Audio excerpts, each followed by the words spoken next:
Et je suis allé voir un petit peu ce qui se faisait sur le marché et quels sont aujourd'hui les groupes qui travaillent sur ces stratégies de rupture, qu'est-ce qu'elles ont mis en place, et j'ai essayé de vous faire un petit comparatif entre des modèles assez traditionnels et ce que j'appelle des modèles innovants aujourd'hui sur le marché. Alors on a parlé de Mama Shelter, on a parlé de Hoco, il y en a un certain nombre d'autres, tu vois, on parlait de Motel One, ils sont présents, tout va bien, c'est rassurant. On a Generator qui aujourd'hui a ouvert un 900 lits en plein centre de Paris. Ce sont des nouvelles auberges de jeunesse. Alors quand on pense auberges de jeunesse, on pense aux lits tout pourris, en métal, machin. Aujourd'hui, c'est plus du tout ça. C'est l'utilisation du design dans l'expérientiel client. Méninger va ouvrir, et c'est le même type de produit, va ouvrir Porte de Vincennes, 150 chambres, sauf erreur de ma part. Et on a aussi des acteurs comme Airbnb qui sont arrivés sur le marché. Alors, est-ce que Airbnb est un concurrent des hôteliers ou pas? C'est une bonne question. Certains hôteliers ne les rentrent pas dans leur comparatif, dans leurs études de concurrence. D'autres hôteliers, au contraire, les intègrent. Et moi, j'ai découvert un hôtelier génial, dont je vais vous parler un petit peu plus tard, qui, lui, a carrément copié le modèle de Airbnb face à une problématique. Alors, qu'est-ce qu'on fait tous ces hôteliers? Si je regarde un petit peu les composantes des business models, et qu'est-ce qui se passe, par exemple, chez Mama Shelter? Comment est-ce qu'ils ont fait leur truc et quelle est leur différence? Alors, dans la proposition de valeur, le value for money des clients, il y a un certain nombre de choses. Ils vont d'abord cibler un petit peu des tribus. Ils sont très présents sur les réseaux sociaux, sur des séjours plus courts, et des clients pour lesquels le prix est quand même un élément important. Ils veulent vivre une véritable expérience. C'est aujourd'hui un hôtel qu'on pourrait considérer, alors il est perçu comme étant du 4 étoiles, c'est malgré tout une notion de service de 2 étoiles. Il y a de la restauration, du bar, de la conciergerie et surtout du parking. Le parking permet de fixer le client. Même s'il n'en a pas besoin, au moins il pose sa voiture et il est chez vous. Et parfois il n'a pas envie de ressortir. Le prix reste un prix très cher. Il est 1 à 2 fois moins cher que certains de leurs concurrents quand on va regarder certaines périodes de réservation dans l'année. Et donc, ils sont bien dans un modèle de low cost en cherchant à définir les besoins du client et à travailler sur le volume des chambres. Et l'ensemble de ces concepts travaille sur le volume. Aujourd'hui, la capacité à vendre du volume est une chose importante. En termes d'équation de profit, puisqu'on doit bien penser aussi à la rentabilité, sur leur premier établissement, 2012, 12 millions d'euros de chiffre d'affaires, c'est assez comique. Minimisation des coûts d'exploitation, moins de personnel, pas d'intermédiaire sur les commissions, et un capital engagé de 30 millions d'euros sur Paris, ce qui est relativement faible, sachant qu'en 2012, sur les 12 millions d'euros de chiffre d'affaires, c'est pas un exercice entier, ils sont à peu près à 20 millions d'euros de chiffre d'affaires sur une année d'exploitation. Donc la rentabilité du produit reste assez exceptionnelle. Alors ils font de la restauration, 50% effectivement du chiffre d'affaires en restauration, 50% du chiffre d'affaires en hébergement. En plus, ils ont été très malins parce que les prix de la restauration sont très élevés. En général, quand on gagne 75% de marge brute sur une chambre, on gagne 25% de marge brute sur le restaurant. Alors, ils doivent être à 50% de marge, quand même. Alors, je vous ai fait un petit comparatif entre un modèle comme le groupe Accor et un modèle comme Mama Shelter. Pourquoi j'ai pris Accor? Déjà parce que c'est un acteur qui est assez connu, mais surtout parce que c'est un groupe assez important et qu'ils ont des difficultés à bouger. C'est un gros dinosaure. Donc, quand on veut faire évoluer le modèle, c'est un peu compliqué. C'est à mon avis une des raisons pour lesquelles, d'ailleurs, ils ont racheté 30% au départ de Mama Shelter pour essayer d'aller prendre ce qu'on a fait du transfert de compétences d'un groupe à un autre. Alors, sur la commercialisation, Accor, assez classiquement, vont vendre au travers des OTAs, ils vont vendre sur leur propre site, ils vont vendre à des agents de voyage, ils vont vendre à des tour opérateurs, assez simplement. Mama Shelter, eux, pas du tout. Ils ont dit plus de commission, pof, on vend en direct sur nos sites. Sur les réservations, on a un certain nombre de plateformes chez Accor. Alors vous avez la réservation par téléphone, la réservation par Internet, la réservation par les intermédiaires, etc. Mama Shelter, ils ont dit simplifions le produit. Moi, la réservation, elle se fait en direct chez moi. Mais en direct sur mon site. Vous ne pouvez pas réserver votre chambre en appelant la réception. Sur la production, sur le produit en tout cas, un accueil assez classique, avec une réception, vous savez, avec une fameuse barrière, Ah, vous avez derrière le personnel d'accueil et puis devant vous avez le client. C'est deux mondes séparés hein, déjà. Chez Mama Shelter, pas du tout. Accueil déstructuré, beaucoup plus chaleureux. Le client est là et je dois m'occuper du client. Si en plus il a déjà fait sa réservation sur le site, s'il a déjà payé en ligne, j'ai aucun contact, c'est presque la notion du Club Med, j'ai aucun contact d'argent avec le client. Et à partir du moment où j'ai plus de contact d'argent avec le client, le rapport est plus du tout le même. J'ai pas à m'occuper de la facture du client, est-ce qu'il a payé le cocktail, pas le cocktail, est-ce que truc, est-ce que machin. C'est déjà enregistré. Pour le client, dans le groupe Accor, on a finalement une conciergerie, une réception assez classique. On va suivre le client. Alors suivre le client, moi quand on me demande quelle est la valeur ajoutée d'un check-in dans un groupe hôtelier, je ne la vois pas. J'ai un réceptionniste en face de moi qui en fait ne s'intéresse pas à moi. Il veut savoir s'il a les bonnes dates de séjour pour optimiser son remplissage. Il veut savoir s'il a le bon numéro de carte de crédit pour surtout être payé. Et il veut savoir s'il a bien mon adresse et mon email pour pouvoir ensuite me relancer. Quelle est la valeur ajoutée pour moi en tant que client? Zéro, quoi. En revanche, chez Mama Shelter, par exemple, comme il n'y a plus de notion d'argent, comme la réservation est déjà faite en ligne, comme le check-in et le check-out peuvent être faits en ligne, et bien là, je peux véritablement me focaliser sur les besoins du client et répondre à ses attentes, puisque la seule chose que j'ai à faire, c'est de pouvoir l'aider à vivre son séjour. La communication chez Accor, ça doit leur coûter quand même assez cher. J'ai pas d'idée de leur budget, mais ça va pas être donné quand même. Publicité télévisée, presse, internet, donc des coûts assez élevés. Chez Mama Shelter, rien de tout ça. On utilise le buzz. Stark n'a pas fait la communication de...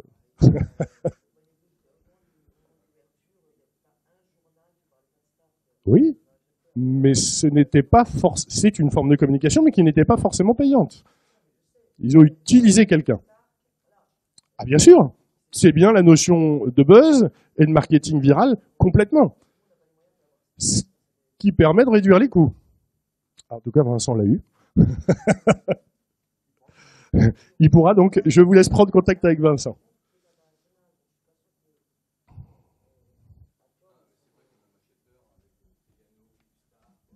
Ah mais la notoriété des noms est importante.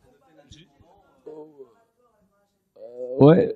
Non, mais en même temps, Accor essaye d'acheter. Enfin, il sollicite des designers connus.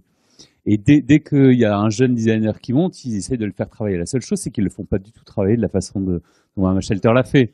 C'est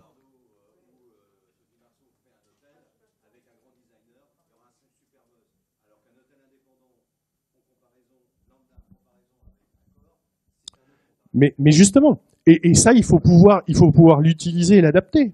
Demain, faire venir un designer, ça vous coûtera peut-être un peu d'argent, mais ça vous coûtera maintenant moins cher qu'une campagne de promotion télévisée.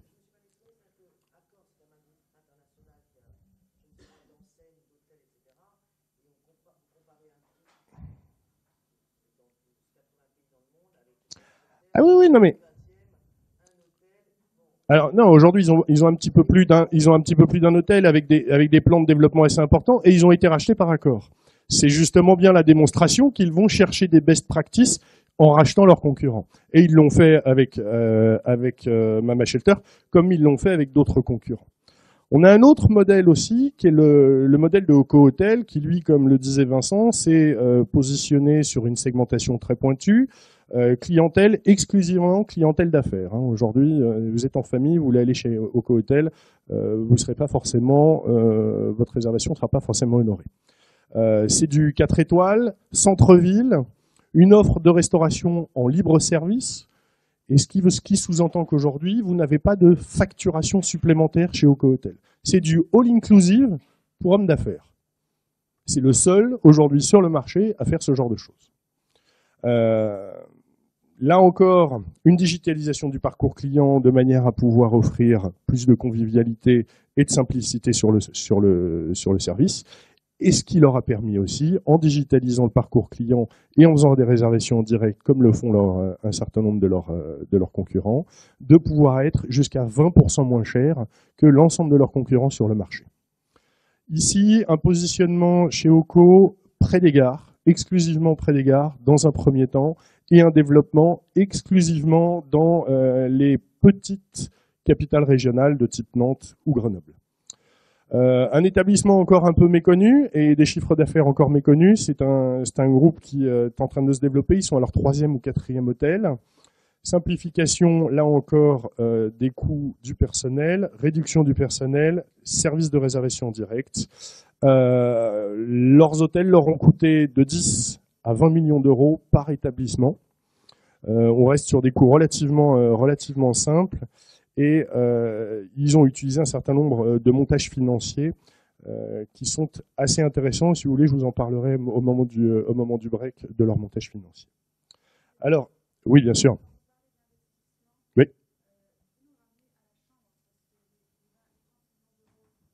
Oui. Alors, j'aurais aimé vous le donner, malheureusement, je ne l'ai pas calculé. Je dois l'avoir quelque part, mais il faudrait que j'ai mes notes. Mais on en parlera ensemble. Alors, j'ai encore pris, hein, c'était un parti pris que de vouloir comparer Accor.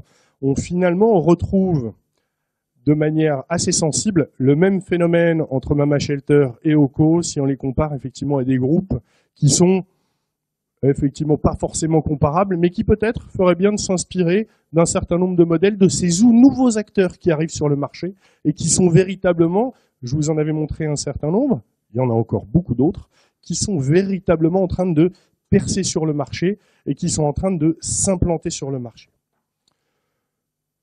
Donc en résumé, on est d'un côté sur Mama Shelter ou Oco, finalement sur une notion de prix avec une offre assez épurée, on est moins cher sur le marché et on va chercher véritablement à travailler la segmentation de sa clientèle. D'un côté, je vais travailler un petit peu le happy few, je vais travailler un petit peu le bobo, et de l'autre côté, je vais travailler exclusivement la clientèle d'affaires. Donc la segmentation et la connaissance du client et de ses besoins est assez profonde. Alors bon, écoutez, chez Oco, on est à 140, Mama 85 à 210, hein, 85 euros dans Paris, même si ils sont dans le 18 ou le 19e, c'est le 18, hein, c'est le 18e, 85, 20e même, vous voyez, on monte, 18, 19, 20, allez hop, 21, qui dit mieux? Non, après c'est plus au nord, ça va être plus cher. À 85 euros, un équivalent 3-4 étoiles sur Paris, je trouve que quand même, en termes de positionnement tarifaire, c'est plutôt pas mal.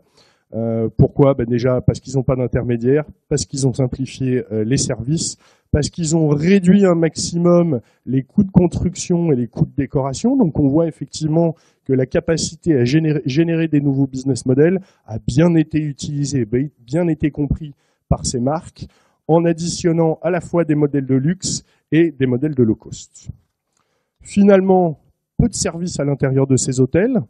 Quels sont les véritables besoins du client? Dormir, manger, me reposer, me détendre. Mais après, est-ce que j'ai besoin d'un room service 24 heures sur 24? Pas forcément. Donc, ils ont répondu à ces problématiques-là. Et alors, je vous disais en préambule qu'il y avait un petit groupe, moi, qui m'avait tapé dans l'œil, qui s'appelle Roommate, et qui est un groupe qui aujourd'hui connaît une croissance assez importante. Ça a été fait par 4 amis. J'ai eu la chance d'en rencontrer un et de discuter avec lui. Le premier qui s'appelle Kiki, qui est un type assez sympa. Ils ont ouvert leur premier hôtel en 2005. Ils ont aujourd'hui, leur objectif est d'avoir une vingtaine d'hôtels dans 7 pays. Et chacun de leurs hôtels porte le nom du designer qui a créé l'établissement. Donc, vous allez chez Roommate Laura, chez Roommate Alicia, chez Roommate Mario. Un petit peu comme si j'allais chez un ami, puisque c'est leur philosophie. Leur philosophie, c'est d'essayer de vous faire croire que vous allez chez quelqu'un que vous connaissez. Et vous avez à l'intérieur de l'hôtel la photo des designers qui ont préparé leurs établissements. Donc, une croissance assez importante, 10 hôtels dans les 2 ans à venir. 450 chambres en 2014 et dans le pipeline, en prévision, 809 chambres. Ils vont pratiquement tripler la taille de leur groupe en 2 ans. Alors qu'est-ce qu'ils font ces braves gens? Des choses assez simples. Redéfinition des besoins clients. Moi, quand Kiki m'a parlé de son hôtel, je lui ai dit « mais c'est quoi ton hôtel ?» Il me dit « attends, moi j'ai voyagé partout dans le monde. il faisait partie de l'équipe espagnole olympique. Il m'a dit, j'ai voyagé partout dans le monde. Et puis, parfois, je rentrais tard à l'hôtel. Le lendemain matin, je me levais. Il était 10h30 et il n'y avait plus de petit-déj. On me disait, ah, monsieur, je suis désolé, le petit-déj ferme à 10h. Ouais, mais enfin, moi, c'est quoi mon besoin? J'ai le droit de rentrer tard et j'ai peut-être le droit d'avoir un petit déjeuner jusqu'à midi si j'ai envie. Eh bien, ils ont standardisé ça et aujourd'hui, tous les établissements proposent un petit déjeuner jusqu'à midi. C'est finalement simple, mais on revient au basique et on revient aux besoins du client. Le free Wi-Fi, alors ça a été un des premiers établissements en Espagne à offrir le Wi-Fi gratuit à l'ensemble de leurs clients. Maintenant, aujourd'hui, c'est devenu un petit peu une norme et un standard. Ils offrent à l'ensemble de leurs clients du late checkout, parce qu'effectivement, si j'ai pris mon petit déj à midi, j'ai peut-être pas envie que la réception m'appelle à 12h30 pour me dire « Monsieur, faut y aller, faut quitter la chambre ». Un peu désagréable. L'ensemble du personnel est appelé par son prénom. Alors on sort un peu des codes très cravatés, très standardisés. Et le personnel est disponible 24 heures sur 24 pour l'ensemble de la clientèle. Alors, leur objectif est d'être très présent sur les réseaux sociaux, et on va voir un petit peu après qu'ils sont même limite agressifs. Alors, je ne sais pas si on peut être agressif sur les réseaux sociaux, mais ils ont en tout cas une position assez forte. Ils cherchent véritablement à faciliter le séjour du client dans chacune des villes où ils sont implantés. Ils sont compétitifs, là encore, en termes de prix. Donc, la notion de prix est quelque chose d'important. Offrir un produit de crise au moment où c'est nécessaire. Ils travaillent sur une clientèle qui est plutôt relativement jeune. Ils sont assez proches de ce que fait Mama Shelter, de manière à ce que les gens puissent se sentir chez eux. Ce qui a donné, en termes de résultats économiques, dans leur vision stratégique, quand en 2009, sur l'Espagne, les hôtels perdaient 30 à 40% de leur taux d'occupation, les hôtels Roommate n'ont perdu que 2,2% de taux d'occupation. Ce qui veut dire qu'ils ont quand même réussi à fidéliser le client et ils étaient effectivement, en termes de notion de prix, assez bien positionnés sur le marché. La même chose, en termes de prix, quand les concurrents baissaient leur prix de 15%, Roommate arrivait à conserver leur prix, ou tout du moins à ne les baisser que de 4%. C'est bien encore là la preuve qu'ils avaient trouvé dès le début un bon positionnement prix sur le marché. Alors en quoi ils ont été innovants? Là encore, sur des choses assez simples. Premier hôtel à fournir le Wi-Fi gratuit à ses clients. Premier hôtel à offrir ce qu'ils appellent le Wi-Mate, qui est un petit boîtier Wi-Fi portable, et avec lequel l'ensemble de leurs clients peuvent se connecter au Wi-Fi n'importe où dans la ville où ils se trouvent. Donc, ils viennent, ils récupèrent leur petit boîtier Wi-Fi, ils peuvent aller faire leur réunion n'importe où en ville, dans n'importe quel espace, et c'est gratuit. Ça évite de payer le roaming. Et on a beau dire que le prix du roaming a baissé, ce n'est pas encore tout à fait le cas. Utilisation de la décoration moderne et design, avec une réduction des coûts, bien évidemment. Hein, je suis désolé pour toi. Non, mais on voit effectivement qu'on est en phase. Un contact direct avec le client, des réservations en direct auprès des établissements. L'utilisation d'Easy Booking, donc toutes les applications et toutes les nouvelles technologies qui peuvent être mises en place. Et l'utilisation assez forte, que ce soit sur LinkedIn, Instagram, Twitter, etc., jusqu'à TripAdvisor. Et donc, leur proposition de valeur, elle est finalement très simple. Manger, dormir, être en centre-ville, venez chez nous, voilà ce qu'on vous apporte. Ça reste très très simple. Alors, je vous disais qu'ils étaient assez agressifs sur les réseaux sociaux. Ils ont quand même aujourd'hui près de 52 000 personnes qui les suivent. Ça fait environ, là pour le coup j'ai fait le calcul, ça fait à peu près 20 followers supplémentaires par jour pour un groupe qui reste un groupe relativement petit. Hein. On parle de 7 établissements, c'est pas non plus effectivement un mastodonte. Mais pour un groupe comme celui-là, ça me paraît plutôt pas mal. Et près de 6 000 personnes qui partagent sur leur statut Facebook, parce qu'attention, hein, on peut aimer leur page, mais on n'est pas obligé de partager les publications des pages qu'on aime. Ils ont quand même encore 6 000 personnes qui partagent leurs publications. Alors en quoi ils sont assez agressifs sur les réseaux sociaux? C'est un espèce de double sens. Aimez-nous, n'aimez pas les autres. C'est pas très sympa comme technique, mais ça fonctionne relativement bien. Et en fait, l'idée est assez simple. Vous nous likez, vous avez le droit à une réduction. Vous délikez les autres, vous avez le droit aussi à une réduction. Et personne ne conteste. 15% de réduction ou un upgrading dans l'hôtel quand même. Hein. C'est généreux. On comprend pourquoi ils ont des résultats aussi flatteurs. J'utilise Facebook comme une véritable plateforme de relations clients, de manière à créer une communauté et d'augmenter la fidélité de leurs clients. Et donc je vous ai mis là pour illustrer ça quelques-uns de leurs petits logos, leurs bannières sur leur page web et leurs campagnes, leurs différentes campagnes. Et vous voyez effectivement qu'il est bien indiqué 15% de discount sur nos sites web si vous likez ou délikez le concurrent. Alors qu'est-ce que c'est que leur modèle ? Chambre et petit déjeuner, pas de restauration sur place. Des prix relativement concurrents sur le marché. Pas d'investissement sur les biens immobiliers, pas d'achat d'hôtel. Exclusivement de la location. Exclusivement de la location. Ils négocient dans l'ensemble de leur contrat la prise en charge des travaux par le propriétaire, alors qu'en règle générale, il y a un partage entre le propriétaire et l'exploitant. Là, c'est exclusivement le propriétaire, donc ils sont assez durs dans la négociation. Et 50% de leurs établissements sont aussi des établissements qui étaient des anciens hôtels.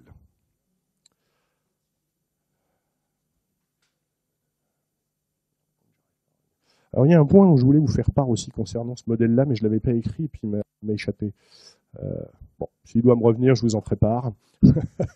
Voilà un petit peu des établissements qui, finalement, sur des choses assez simples, arrivent à redéfinir le besoin du client, manger, dormir, être en centre-ville, avoir un petit déj jusqu'à midi, avoir un late check-out, pouvoir communiquer demain si vous m'offrez effectivement des boîtiers de Wi-Fi. Le dernier point qui est original chez eux, c'est un point qui concerne Airbnb. Je vous parlais de Airbnb et je vous disais beaucoup d'hôteliers ne savent pas s'ils doivent en faire des concurrents. On va dire oui, mais comment, c'est de la concurrence, etc. En attendant, on est bien content à Paris que Airbnb existe puisqu'il y a une sous-capacité hôtelière et donc on ne pourrait pas créer certains grands événements si Airbnb, ou en tout cas ce type de modèle collaboratif, n'existait pas. Eh bien, Roommate, ils ont fait un truc très malin. Ils ont mis en place le même système que Airbnb, mais pour leurs hôtels. Donc vous pouvez aujourd'hui, dans leurs hôtels, puisque un hôtel, ça a une taille contrainte, à un moment il n'y a plus de chambre. Quand l'hôtel est complet, le client vous appelle et vous dites « Ah, je suis désolé monsieur, j'ai plus de place, mais c'est avec plaisir que nous vous recevrons la prochaine fois. » Le client il raccroche et il est mécontent. J'ai donc rendu un de mes clients mécontent parce que j'ai pas assez d'espace. Eh bien eux, ils ont fait un système assez simple. Ils ont réservé autour de leurs hôtels des appartements. Ils ont des appartements à disposition pour leurs clients. Exactement le même système qu'Airbnb. Et ils proposent à leurs clients, si leur hôtel est complet, de pouvoir leur louer un appartement à côté de l'hôtel dans lequel ils offrent les services hôteliers. Donc plutôt que d'en faire un concurrent, ils ont adapté le modèle à leurs propres établissements. Moi, j'ai trouvé ça fantastique. Et cette capacité, effectivement, à pouvoir aller innover véritablement, finalement, en étant capable demain d'agrandir son hôtel avec des appartements qui se trouvent autour. Voilà sur cette partie de quelques modèles. Je vous ai fait un rapide panorama, je crois.